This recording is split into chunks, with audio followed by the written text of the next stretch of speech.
বাংলাদেশের ইতিহাসে কিছু মানুষ আছেন যারা শুধুমাত্র নিজেদের সাফল্যের জন্য নয়, বরং মানুষের জীবনকে আরও নিরাপদ, আরও সম্ভাবনাময় করে তোলার জন্য স্মরণীয় হয়ে থাকেন। মোস্তফা গোলাম কুদ্দুস এমনই একজন দূরদর্শী উদ্যোক্তা, সংগঠক এবং মানব কল্যাণে নিবেদিত ব্যক্তিত্ব, যার চিন্তা ও কর্ম ছুঁয়ে গেছে লাখো মানুষের জীবন। 1949 সালের 4 মার্চ কুমিল্লার 14 গ্রামের মিয়া বাজারে হাজী আলী আশরাফ ও মনকিরের নেছার পরিবারে জন্মগ্রহণ করেন তিনি। 6 ভাই ও 3 বোনের মধ্যে মোস্তফা গোলাম কুদ্দুস ছিলেন দ্বিতীয়। আদর করে সবাই তাকে ডাকতেন মিলু।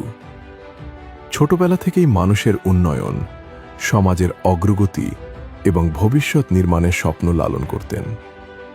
তিনি বিশ্বাস করতেন একটি দেশের সবচেয়ে বড় শক্তি তার মানুষ, আর মানুষের উন্নয়নের ভিত্তি হল নিরাপত্তা ও আস্থা।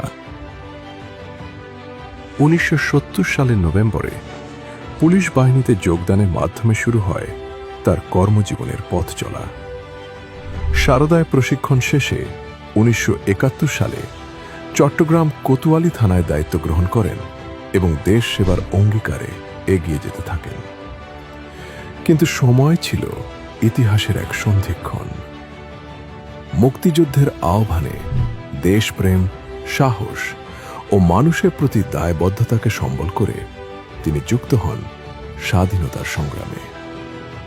1981 সালের সংকটময় সময়ে হাটহাজারী থানার দায়িত্বপ্রাপ্ত ওসি মোস্তফা গোলাম কুদ্দুস সাহস, বিচক্ষণতা ও দায়িত্বনিষ্ঠার উজ্জ্বল দৃষ্টান্ত স্থাপন করেন। শহীদ প্রেসিডেন্ট জিয়াউর রহমান হত্যা মামলার অভিযুক্ত মেজর জেনারেল মঞ্জুরকে নিরাপদে হেফাজতে গ্রহণ ও যথাযথভাবে সেনাবাহিনীর কাছে হস্তান্তরের মাধ্যমে তিনি পেশাদার নেতৃত্বের অনন্য পরিচয় দেন। 1985 সালে তিনি সরকারি চাকরির নিরাপদ গণ্ডি পেরিয়ে নতুন সম্ভাবনার খোঁজে তৈরি পোশাক শিল্পে পদার্পণ করেন। মাত্র 2 বছর পর প্রতিষ্ঠা করেন চুং হিং সোয়েটার্স, যা প্রথম বছরেই প্রায় 30 লক্ষ মার্কিন ডলার রপ্তানির সাফল্য অর্জন করে। পরবর্তীতে তার দূরদর্শী নেতৃত্বে ড্রাগন গ্রুপ দেশের অন্যতম শীর্ষ পোশাক শিল্প গোষ্ঠীতে পরিণত হয়। সাবেক বিজিএমইএ সভাপতি হিসেবে 90-এর দশকের সংকটময় সময়ে তিনি দেশের গার্মেন্ট শিল্পকে নেতৃত্ব দিয়েছেন, রক্ষা করেছেন লাখো শ্রমিকের জীবিকা এবং শক্তিশালী করেছেন বাংলাদেশের রপ্তানি খাতের ভিত্তি। একজন সফল শিল্প উদ্যোক্তা হিসেবে তিনি বিশ্বাস করতেন উন্নয়নের সঙ্গে মানুষের নিরাপত্তাও সমান গুরুত্বপূর্ণ। সেই ভাবনা থেকেই 1988 সালে প্রতিষ্ঠা করেন রূপালী ইন্স্যুরেন্স কোম্পানি, যা দেশের সাধারণ বীমা খাতে আস্থা, স্বচ্ছতা এবং নির্ভরযোগ্যতার নতুন মানদণ্ড গড়ে তোলে। এবং এরই ধারাবাহিকতায় 2013 সালে তিনি প্রতিষ্ঠা করেন সোনালী লাইফ ইন্স্যুরেন্স কোম্পানি। তার লক্ষ্য ছিল জীবন বীমাকে মানুষের আত্মবিশ্বাস ও ভবিষ্যৎ নিরাপত্তার প্রতীকে পরিণত করা। শহর থেকে প্রান্তিক জনপদ সবার জন্য জীবন বীমার সুবিধা পৌঁছে দেওয়ার স্বপ্নই ছিল তার এই উদ্যোগের মূল শক্তি।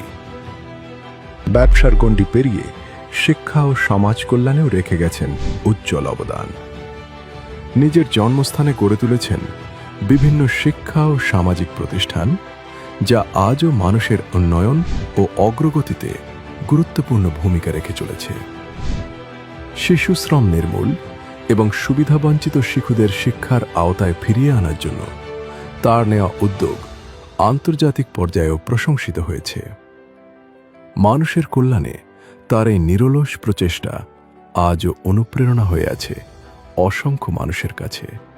মোস্তফা গোলাম কুদ্দুস শুধুমাত্র একজন উদ্যোক্তার নাম নন, তিনি একজন স্বপ্নদ্রষ্টা, যিনি বিশ্বাস করতেন মানুষের প্রতি আস্থা গড়ে তোলাই উন্নয়নের সবচেয়ে শক্তিশালী ভিত্তি। তার কর্মময় জীবন আমাদের শেখায় দূরদর্শী চিন্তা, সাহসী নেতৃত্ব এবং মানুষের কল্যাণে অবিচল নিষ্ঠা শুধু একটি প্রতিষ্ঠান নয়, বদলে দিতে পারে অসংখ্য মানুষের জীবন। আর সেই স্বপ্ন, সেই বিশ্বাস এবং সেই দায়বদ্ধতার উত্তরাধিকার আজও আলোকিত করে চলেছে বাংলাদেশের আগামী।